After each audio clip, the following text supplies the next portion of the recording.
सपने वो नहीं है जो नींद में आते हैं, सपने तो वो हैं जो नींद आने नहीं देते हैं। इंतजार करने वालों को उतना ही मिलता है जितना कोशिश करने वाले पीछे छोड़ के चले जाते हैं। करता रहे तू इंतजार, बन जा आलसी, कुछ नहीं मिलेगा। नमस्कार, मैं Vivek Bindra, founder and CEO बड़ा बिजनेस.com। खड़ा हो गया हूं रामेश्वरम के उस मल्लाह के बेटे जिसके एक कान में गीता के श्लोक गूंजते थे और दूसरे कान में डार्विन के सिद्धांत।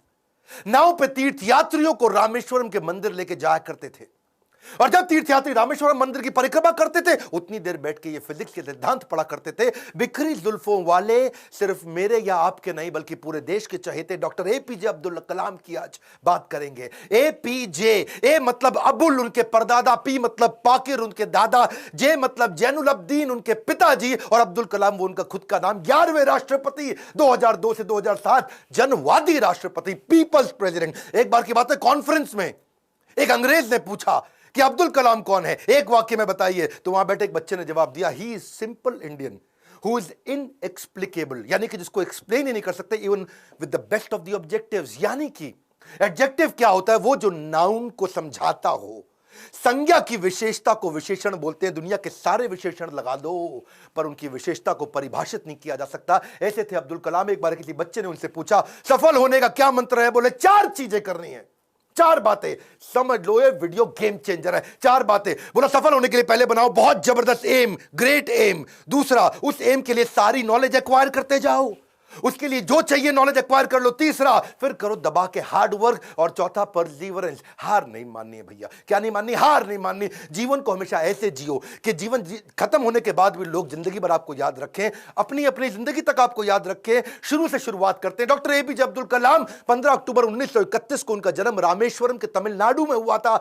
कमजोर आर्थिक स्थिति के एक मुसलमान परिवार में उनका जन्म हुआ। पेशे से उनके पिता नाविक थे, और पिता क्योंकि ज्यादा पढ़े लिखे नहीं थे तो शुरू से उनको काफी तकलीफें आई। एक बार क्लास के अंदर उनका एक दोस्त हुआ करता था जो कि मुख्य पुरोहित को बेटा था, और मुख्य पुरोहित को बेटा जो रामदास शास्त्री अपने इसके साथ में पहली बेंच पे बैठे मास्टर जी नाराज हो गए। ए मुसलमान लड़का प्रमुख शास्त्री के बेटे के साथ पहली बेंच पे कैसे बैठा? उनको लगा कि थप्पड़ पीछे बैठा दिया, भाग पीछे जाकर के बैठ। अब्दुल कलाम चुपचाप जाके पीछे बैठ गए।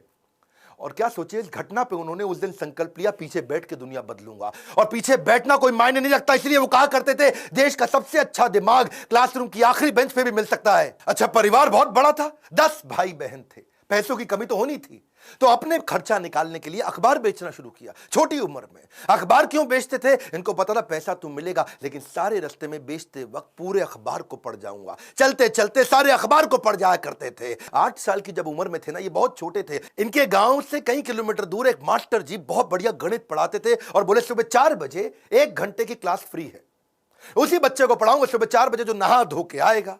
अब ये कई किलोमीटर दूर सुबह 3 बजे उठ के तैयार हो के नहा के ठंडे पानी से किसी भी मौसम में, सर्दी हो बारिश हो या तूफान हो, 4 बजे पहुंच जाया करते थे। कलाम जब रात को भी घर में पढ़ते थे तो उनके वहां पे लालटेन होती थी, केरोसिन ऑयल से जलने वाली। 7 से 9 केवल 2 घंटे का तेल था इनके पास में, वो केरोसिन ऑयल, मिट्टी का तेल। लेकिन पिताजी माताजी इनकी जब देखा पढ़ने में इंटरेस्ट है तो उन्होंने अपने लिए अंधेरा रखा और इसके लिए 11 बजे तक किया। मेहनत से कभी डरे नहीं, ईमानदारी से कभी हटे नहीं। छोटा लक्ष्य देखना पाप के समान है, इसलिए हमेशा महान लक्ष्य चुनना होगा। जब 5वीं क्लास में थे, उनके टीचर सुब्रमण्यम अय्यर, श्री शिवा सुब्रमण्यम अय्यर, जो बच्चों को सिखा रहे थे चिड़िया कैसे उड़ती है, उसकी डिटेल की डिटेल, चिड़िया कैसे उड़ती है, चिड़िया कैसे उड़ती है, बच्चों को समझ ही ना आए तो ये उनको वहीं समुद्र के किनारे ले गए और वहां उड़ती हुई चिड़िया दिखाई। और वो लाइव एग्जाम्पल जब दिखाया चिड़िया उड़ती हुई, उसकी डिटेल की डिटेल पंखों की समझाई, तो उनके दिमाग में वहीं से इनका प्रोफेशन शेप हो गया। उनका घर समुद्र के करीब था और इच्छाएं आकाश से आगे थी, वहीं से एरोनॉटिक्स इनको समझ में आया।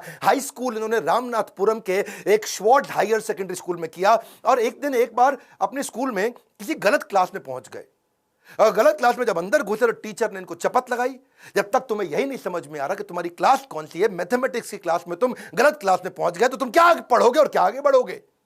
और वहीं इन्होंने इतनी पढ़ाई करी मैथमेटिक्स में कि 100 में 100 नंबर ले आए। टीचर भी हैरान हो गया, अगर तुम सूर्य की तरह चमकना चाहते हो तो पहले सूर्य की तरह जलना होगा। बचपन से ही आसमान में उड़ने की इच्छा थी, इसीलिए इन्होंने मद्रास के हाईएस्ट कॉलेज, देश का सबसे अच्छा कॉलेज था MIT, Madras institute of technology, वहां एरोनॉटिकल इंजीनियरिंग में दाखिला लिया।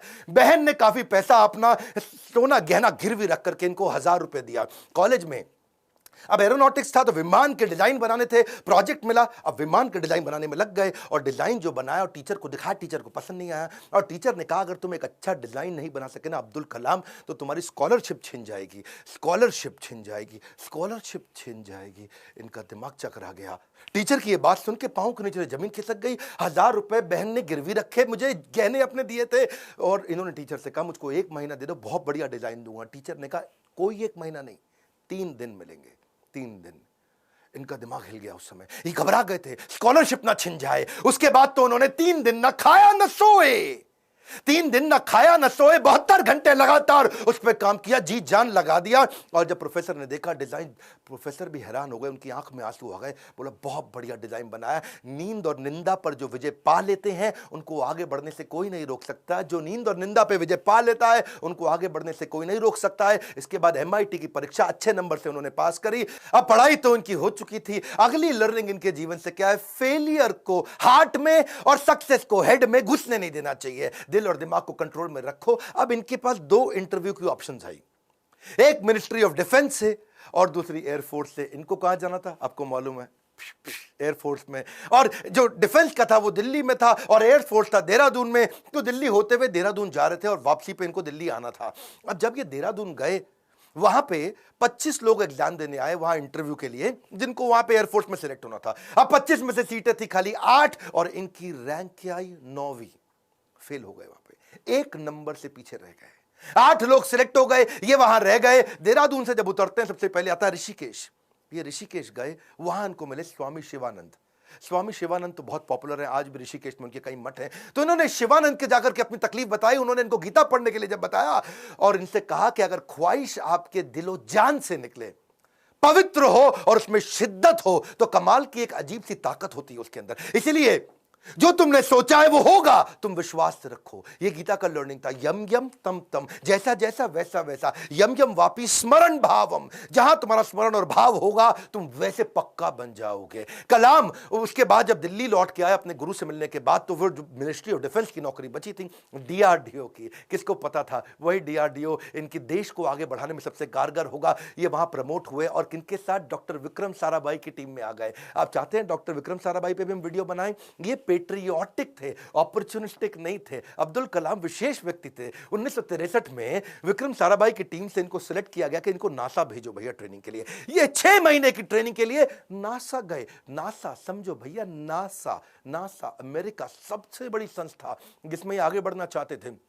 नासा इनको देख के चौंक गया, बोला यार लड़का बहुत जबरदस्त है। और इनको क्या बोला? भाई तू बहुत चैंपियन है, मेरी बात सुन, तुझको दे रहे अमेरिकन सिटीजनशिप, यहीं रह जा, तनख्वाह देंगे इंडिया के 5 गुना ज्यादा, अमेरिकन सिटीजनशिप, यहीं किसी गोरी से शादी कर, ओए होए जिंदगी में आराम ही आराम। अपनी ऑटोबायोग्राफी आत्मकथा में इन्होंने बताया कि एक बार के लिए इनके मन में भी विचार आया कि क्या मैं यहां रुकूं या नहीं रुकूं। वो बहुत चुनाव करना कठिन था कि आदर्शों की ओर चला जाए या माला माल होने के अवसर को गले लगाया जाए या पैसों और करियर के लिए इन्होंने सोचा विदेश नहीं जाएंगे, देश सेवा के इस अवसर को नहीं गंवाएंगे। लौट के देश आ गए। डिफिकल्टीज हमेशा आपकी सफलता के रास्ते में आएंगी। अगली कहानी काफी डिफिकल्टीज आई जब इन्होंने शुरुआती टीम साइंटिस्ट की इसरो में ज्वाइन करी। वो क्या कहते हैं, देखो लर्निंग समझना, इन्होंने हमेशा डिफरेंशिएट किया। रियल प्रॉब्लम अलग है, इनकन्वीनियंस अलग है। प्रॉब्लम और इनकन्वीनियंस अलग अलग चीजें होती हैं। अगर आपके घर में भैया आग लग जाए, घर में आग लग गई, धू धू के घर जल रहा है और उसी वक्त आपकी गर्दन भी टूट जाए, हाथ भी टूट जाए, पांव भी टूट जाए, उसको बोलते हैं आप मुसीबत में हैं। बाकी सब कुछ केवल सामान्य असुविधाएं होती हैं। इनके जीवन में इन्होंने असुविधा पे ध्यान नहीं दिया, रियल प्रॉब्लम्स पे ध्यान दिया। असुविधा बहुत आई क्योंकि ये शुरुआती टीम में इसरो की ज्वाइन किए थे। जिंदगी में जितनी बड़ी मुश्किलें होंगी और उन पर अगर आपने काबू पा लिया तो उतना ही बड़ा आपका नाम भी होगा। जब इन्होंने ज्वाइन किया वहां शुरुआती दिनों में तो सेंट मैरीज चर्च था, कुछ नहीं दिया गया, कोई इन्वेस्टमेंट नहीं थी वहां पे। सेंट मैरीज चर्च को इन्होंने अपना ऑफिस बनाना पड़ा इनको। वहां सारे साइंटिस्ट इंजीनियर जो नासा से ट्रेन होकर आए थे वो चर्च में बैठ के ऑफिस में बैठे और बीच पे उन्होंने समुद्र के किनारे अपना रॉकेट का लॉन्च पैड बनाया और जो अस्तबल होता है या बल्कि कैटल शेड जो गौशाला होती है वहां की लेबोरेटरी बन गई। बिशप जो चर्च के फादर थे उनके घर को इन्होंने अपना वर्कशॉप बनाया। साइकिल पे और बुल्लक कार्ट समझते हैं, बैलगाड़ी है जी, धीरे धीरे चक्का चलता या खुद ही साइकिल पे रॉकेट रख रख के ले जा रहे थे। रॉकेट के छोटे छोटे पार्ट पे सैटेलाइट, आज भी फोटोग्राफ्स हैं। सारी डिफिकल्टीज के बीच में इन्होंने पहला साउंडिंग रॉकेट 1963 में लॉन्च किया था। ये इतना मशगूल हो गए भैया काम में, इतना मशगूल हो गए, इनकी सगाई फिक्स हो गई थी। उस समय ये 32 साल की उम्र थी, इनकी सगाई फिक्स हो गई, ये काम में लगे रहे, भैया रॉकेट जाएगा, रॉकेट जाएगा, देश का पहला रॉकेट जाएगा। ये सगाई पे जाना भूल गए लोग बेचारे, वहां मंडप पे इंतजार करते रहे। मंडप तो नहीं, रिंग सेरेमनी थी, वहां इंतजार ही करते रह गए। अरे अब्दुल कलाम आएगा। अब्दुल कलाम रॉकेट बनाने में लगे थे देश के लिए। जीवन में कठिन दौर से गुजरते वक्त ये मत सोचिए कि ये जिंदगी में कठिनाइयां हमेशा रहेंगी। ये कठिनाइयां आई हैं और चली जाई हैं, चली जाएंगी। इन्होंने गीता हाथ में पकड़ ली थी, इनको इनके गुरु ने दिया था, और गीता में क्या बताया, आगाम पाइनो, कठिनाइयां आएंगी और चली जाएंगी। 1969 में इसरो के डायरेक्टर की जब इनको कमान दी गई तो उन्होंने सोचा कि क्यों नहीं SLV-3। SLV-3 क्या होता है? ये एक होता है सैटेलाइट लॉन्च व्हीकल, यानी कि कभी सैटेलाइट को भेजते हैं तो उसका एक लॉन्च व्हीकल चाहिए होता है। एक होती है गोली ठा और एक होती है गोली के लिए बंदूक जिससे गोली निकलती है, तो एक लॉन्च व्हीकल होता है जिससे सैटेलाइट को भेजते हैं और जो अपने ऑर्बिट में जाके सेट होता है। तो जब इनके पास पैसा नहीं था वहां पे, इन्होंने क्या कहा कि भैया SLV-3 के लिए काम करूंगा और PSLV के लिए काम करूंगा। SLV-3 में 1 रुपया लगेगा, PSLV में 1 रुपया लगेगा, तो दोनों मिला के 2 रुपया लग जाएगा। तो ऐसा करते दोनों को एक साथ करने का जुगाड़ करता हूं, 1 रुपये 20 पैसे में कर दूंगा, 80 पैसा बच जाएगा। तक थोड़े कम खर्चे के अंदर दोनों प्रोजेक्ट पूरे कर दिए। इसके लिए उन्होंने सरकार से फंड मांगा। इंदिरा गांधी ने बोला फंड नहीं है, पब्लिकली मना कर दिया, प्राइवेटली थोड़ा सा फंड इनको दिया, और थोड़ा सा फंड मिलने के बाद ये जी जान से अपने प्रोजेक्ट पर लग गए। अब अब्दुल कलाम है भैया, 18 घंटे रोज काम करते थे, साल के 365 दिन, लीप ईयर में 366 दिन भी काम करते थे। 1969 से 1989 तक 10 साल इन्होंने अपना जी जान से मेहनत किया। केवल 2 बार छुट्टी ली, एक बार पिता के देहांत पे, एक बार माता के देहांत पे। बाकी दिन कोई सैटरडे संडे नहीं, 15 अगस्त 26 जनवरी नहीं। 10 साल के कठिन परिश्रम के बावजूद 1979 में इनका SLV-3 satellite launch vehicle fail हो गया। और जब फेल हुआ तो ये बहुत घबरा गए, क्योंकि उस समय ये इसके ऊपर पूरा देश देख रहा था इनको, पूरी दुनिया की मीडिया देख रही थी इनको, हताश हो चुके थे। और उस परिस्थिति में इनके जो प्रोफेसर सतीश धवन जो चेयरमैन थे उस समय, उन्होंने इनको बुलाया कि आओ अब्दुल कलाम, चलो मीडिया इंतजार कर रही है, वहां जाके बात करना होगा। कलाम घबराए हुए थे, अब सब कुछ मेरे ऊपर आ जाएगा, क्योंकि ये मिशन डायरेक्टर, प्रोजेक्ट डायरेक्टर थे। As a mission director, project director, इनके फेलियर पे पूरी दुनिया देख रही थी। और जब सतीश धवन ने इनको बुलाया तो ये और घबरा गए। अब मीडिया को क्या जवाब दूंगा? मीडिया ने कहा करोड़ों रुपया तुमने देश का लगा के बर्बाद कर दिया, तुम्हारे को क्या अधिकार था? और वहीं प्रोफेसर सतीश धवन ने माइक ले लिया और माइक लेकर के क्या बोला, ये टीम बहुत जबरदस्त है, पहली बार किया है, फेल हुए हैं, 1 साल के अंदर यही टीम दोबारा इसी SLV-3 को लॉन्च करेगी। और दुगनी ऊर्जा भर दी टीम के अंदर। सारे फेलियर को, अब्दुल कलाम के फेलियर को उन्होंने अपने ऊपर ले लिया। ये देख करके अब्दुल कलाम हैरान हो गए। 1 साल दोबारा जी जान से मेहनत करी, इंटेलिजेंस आ चुकी थी, और इस बार SLV-3 जब सफल हो गया तो उसके बाद फिर अब दोबारा प्रोफेसर धवन ने माइक इस दफा कलाम जी के हाथ में दे दिया। बोला अब तुम सफल हो गए हो, अब जवाब तुम दोगे। अब्दुल कलाम हैरान हो गए, बोले this is called leadership. How to handle success ये सबको आता है, हाउ टू हैंडल फेलियर ये प्रोफेसर धवन ने सिखाया कि जब मैं सफल होऊंगा तो टीम को क्रेडिट दे दूंगा, और जब विफल होऊंगा तो सारा का सारा फेलियर अपने ऊपर ले लूंगा। इस बात से प्रभावित आगे चल के इंदिरा गांधी भी हो गई, और देखा क्या उन्होंने कि ये दोनों ने बहुत जबरदस्त काम किया। उन्होंने प्रोफेसर धवन को बोला मैं अब्दुल कलाम से मिलना चाहती हूं, इन्होंने अब्दुल कलाम को बोला आ जाओ भैया, इंदिरा गांधी मिलना चाहती हैं। वो बोले भाई मेरे पास तो कपड़े नहीं, मैं चप्पल में फटी हुई घूम रहा हूं, मैं कैसे अब उनके आकर के मिलूंगा? तो उन्होंने कहा कि भाई कलाम तुम पहले से ही सफलता का सूट पहने हुए हो, कलाम तुमने पहले से ही सफलता का सूट पहना है, कपड़ों का सूट नहीं चाहिए। और उन्होंने जाकर के वहां जब इंदिरा गांधी से मिले, बड़ी प्रभावित थी। उन्होंने कहा कि अब तुम्हारे को डिफेंस में और काम करना पड़ेगा। इस समय चाइना भी, पाकिस्तानी भी, आजू बाजू सब लोग मिसाइल की तैयारियां कर रहे हैं, तुम मिसाइल बनाओ हमारे देश के लिए। और उसी समय अटल बिहारी वाजपेयी से भी उनकी पहली मुलाकात हुई। अटल से जब उन्होंने हाथ मिलाने के लिए आगे बढ़ा तो अटल इनसे हाथ नहीं मिलाए, अटल बिहारी जी इनको गले लगा लिए। इंदिरा गांधी मुस्कुराई, बोलिए ध्यान रखना अटल बिहारी जी ये मुसलमान है। अटल बिहारी बोले ये मुसलमान बाद में हैं, पहले हमारे देश के नागरिक हैं और हमारे देश के महान साइंटिस्ट हैं। अब्दुल कलाम उनको देख के बहुत मुस्कुराए। सफलता पे सफलता मिल रही थी, उसका उन्हें इनाम भी मिल रहा था। 1981 में पद्म भूषण अवार्ड दिया, 82 में DRDO का डायरेक्टर बना दिया। डिफेंस की ऑर्गेनाइजेशन DRDO उसके मुख्य पद पे आ चुके थे, पर मन से वो खुश नहीं थे, मन से खुश नहीं थे, क्योंकि जानते थे कि चाइना और पाकिस्तान मिसाइल पे मिसाइल बना रहा है और उन्हें देश की सुरक्षा खतरे में नजर आ रही थी। उस दौरान कमाल की बात देखो, अजीबो गरीब इमेजिनेटिव व्यक्ति थे अब्दुल कलाम जी। उन्होंने महाभारत को पढ़ना शुरू किया और महाभारत में बर्बरीक की कहानी सामने आई, उससे बड़े इंस्पायर्ड हुए। बर्बरीक की कहानी अलग सी थी। बर्बरीक कहते हैं कि उनके पास 3 तीर है और 3 तीर से वो क्या करेंगे, पहले तीर में सबको प्रोटेक्ट कर लेंगे, भाई किस किस को प्रोटेक्ट करना है, दूसरे में किस किस को अटैक करना है। मेरी बात समझना, पहले 2 तीर में क्या करेंगे, किसको अटैक करना है उन सबको डिसाइड कर लेंगे, उसके बाजू में किस किस को, सबको थोड़ी पूरा का पूरा शहर उड़ा दें। भाई जिसको प्रोटेक्ट करना है उसको सिलेक्ट कर लिया, जिसको अटैक करना है उसको सिलेक्ट कर दिया, तीसरे तीर में गेम ओवर, खत्म कर दिया। तो उनके पास 3 तीर थे। वहां सोचे यार ये तीर किसको प्रोटेक्ट, किसको अटैक, कैसे जाना है, किधर किधर जाना है, बड़ा गाइडेड तीर है। वहां से उन्होंने इंटीग्रेटेड गाइडेड मिसाइल प्रोग्राम तैयार किया कि क्यों नहीं कोई ऐसी मिसाइल बना दे कि आदमी लेफ्ट भागे तो मिसाइल लेफ्ट चली जाए, आदमी राइट भागे तो मिसाइल राइट चली जाए, और जिस टैंक को उड़ाना वो टैंक आगे निकल गया तो मिसाइल आगे चली जाए। गाइडेड मिसाइल कैसे बनाए, बर्बरीक के उनको इस प्रसंग से इमेजिनेटिव थे। एक इंटरव्यू में बोले कि भगवान कृष्ण के सुदर्शन चक्र से सीखने को मिला। भाई भगवान कृष्ण का सुदर्शन चक्र बड़ा रिमोट कंट्रोल्ड होता है। भाई कृष्ण ने चक्कर छोड़ा और सामने वाले के पास जाके पहले चक्कर रोक दिया, जितनी देर पहले बातचीत करनी है बातचीत कर लिया, चक्कर घूमे जा रहा है, और जब बोलते खत्म करो अटैक करो तो चक्कर मारा उसको और वापस आ गया। तो बोले यार ये बड़ा सिस्टम है, बड़ी एडवांस टेक्नोलॉजी थी। तो वहां से उनको इंटीग्रेटेड गाइडेड मिसाइल ये मॉडल उन्होंने शुरू किया और उसके बाद उन्होंने एक के बाद एक मिसाइल की झड़ियां लगा दी। देखो, who dare to imagine the impossible are the ones who will break all human limitations. Imagination के बारे में वो हर कॉलेज में लेक्चर दिया करते थे। 1985 में उन्होंने त्रिशूल नाम की मिसाइल लॉन्च करी, फिर उन्होंने पृथ्वी लॉन्च करी 1988 में। 89 में अब अग्नि के पीछे लगे हुए थे। उन्होंने आकाश भी कर दिया, नाग भी कर दिया, अग्नि नहीं होती थी उनसे, अग्नि में बार बार फेल हो रहे थे। अग्नि मिसाइल ये बड़ी इंपॉर्टेंट प्रोजेक्ट था, लेकिन देश भर में अब लोगों ने क्वेश्चन करना शुरू कर दिया। लोग अपने अपने हिसाब से इसका अलग अलग मतलब निकाल रहे थे, भाई क्यों फेल हो रहे हैं। अमूल ने तो वहां पे एक एड लगा दी, और अमूल कहता है जी अग्नि मिसाइल के अंदर तुम्हारा पेट्रोल कम पड़ जाता तो अमूल का बटर डाल लो। लोगों ने मजाक बनाना शुरू कर दिया और बार बार लोगों के सवालों के कारण ये बहुत सीरियस थे, और उसी 89 के एंड आने से पहले पहले इन्होंने अग्नि को भी सफल बना दिया। बार बार असफल होने पर भी उत्साह न खोना ही सबसे बड़ी सफलता है।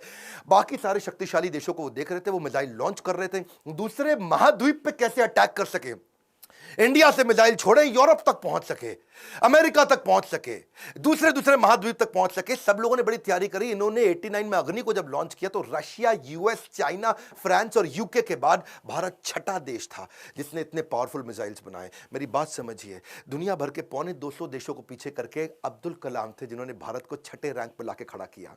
हाँ, ये कहते थे मिसाइल यूज नहीं करना है, लेकिन विराट रूप तो दिखाना है ना अपना।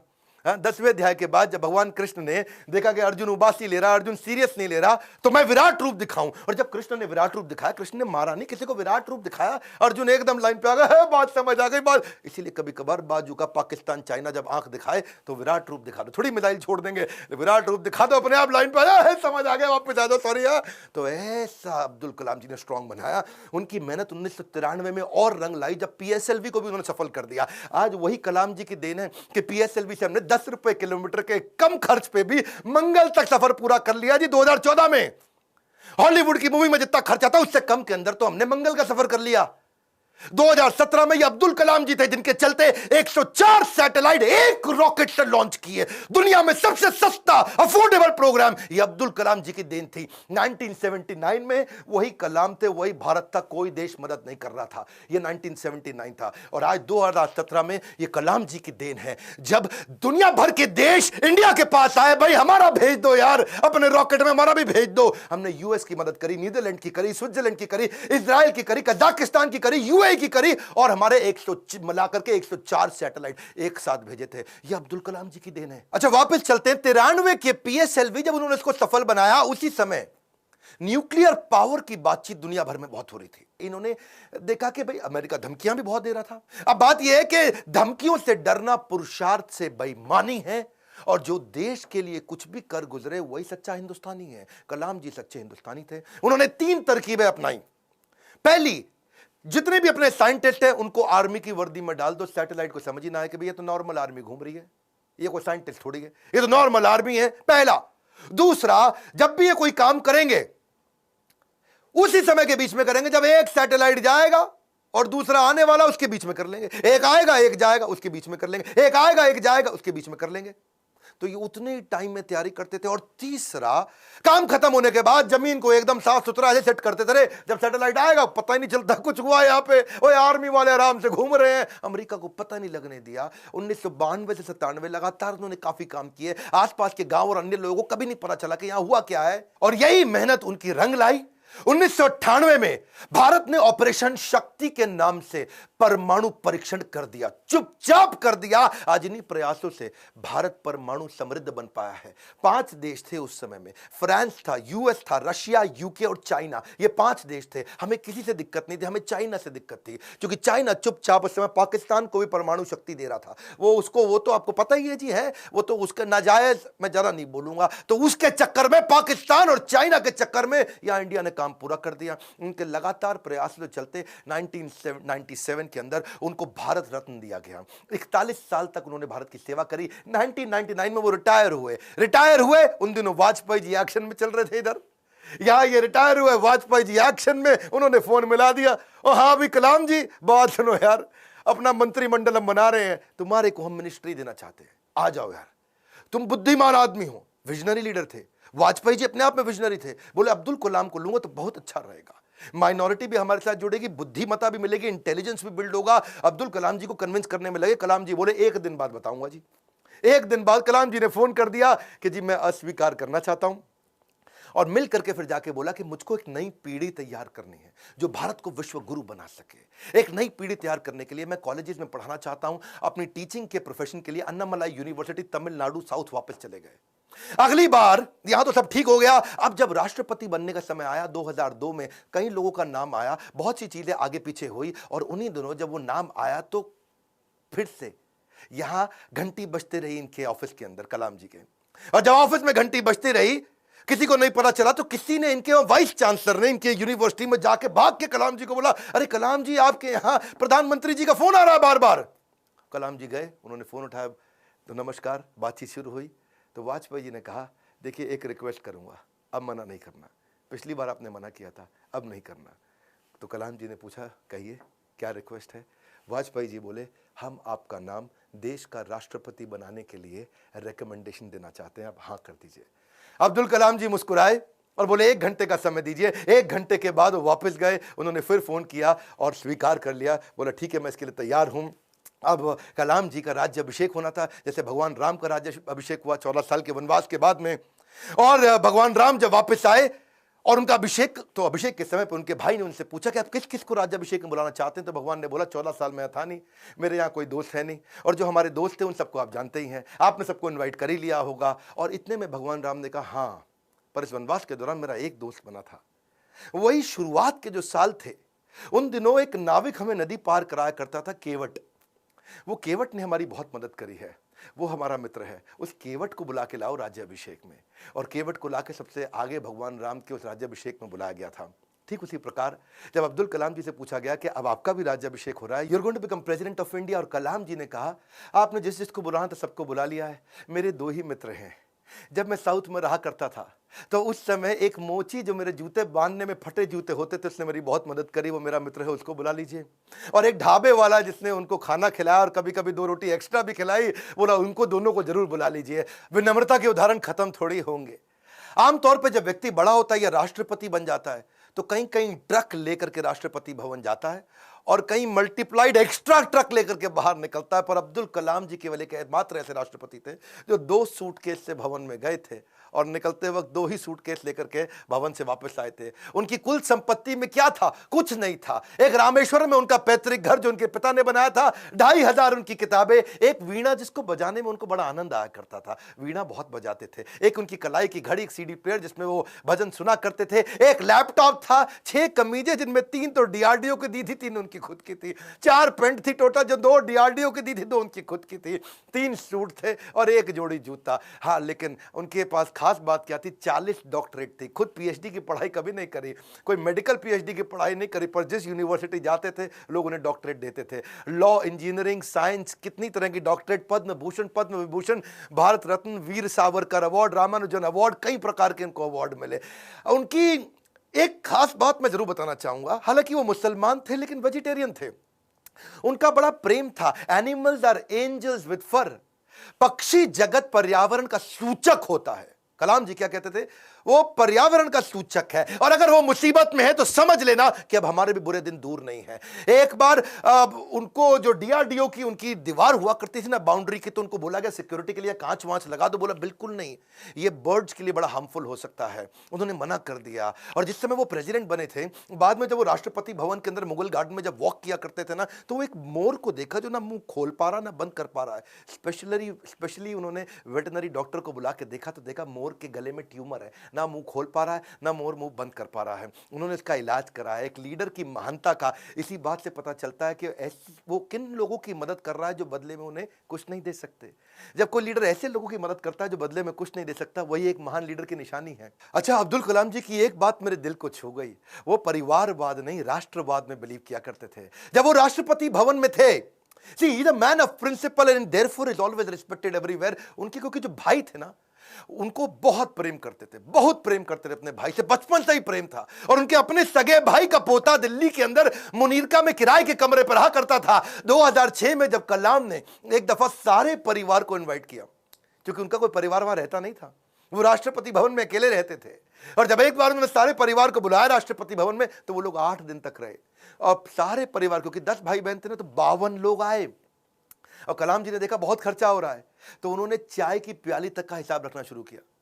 सब लोगों को उन्होंने अजमेर शरीफ प्राइवेट बस करके भेजा, उसका भी हिसाब रखना शुरू किया। उन्होंने अपने अकाउंटेंट से सारा हिसाब बनवाया और बोला कि ये कितना बना, तो देखा 3,52,000 रुपए का चेक उन्होंने अपनी तनख्वाह से काट के दिया। और क्या कहा कि राष्ट्रपति भवन की जिम्मेदारी केवल राष्ट्रपति की होती है, पूरे परिवार की नहीं होती है। अब्दुल कलाम जी इतने विनम्र व्यक्ति थे, विनम्रता ताज के बिना राजसी गौरव है।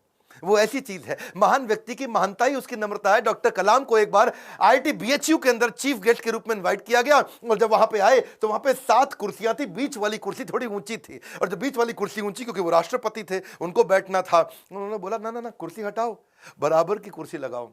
तो बोले नहीं सर, ये स्पेशल कुर्सी है हमारे चीफ गेस्ट के लिए। तो वो समझ गए कि चीफ गेस्ट कौन होते हैं भैया, जो एजुकेशन में महागुरु है वही है। तो उन्होंने वाइस चांसलर को बोला, आप आइए बैठिए। वाइस चांसलर घबरा गए, बोला राष्ट्रपति आप हैं, you are the first person of our country, आप बैठेंगे। बोला बिल्कुल नहीं। फिर उन्होंने अपनी कुर्सी हटवाई, बराबर की कुर्सी पे बैठे। कलाम जी ऐसे थे, ईमानदारी एक जादुई गुण है। यदि आपका हृदय ईमान से भरा है तो शत्रु का पूरा संसार आपके साथ खड़ा है। कहते हैं कि कोई भी पैतृक संपत्ति, माता पिता की दी हुई कोई भी पैतृक संपत्ति ईमानदारी के बराबर आपको अमीर नहीं बना सकती। सबसे ज्यादा अमीर व्यक्ति वही जो ईमानदार है, पूरा संसार आपके साथ खड़ा है। कलाम साहब तो एवर यूथफुल थे।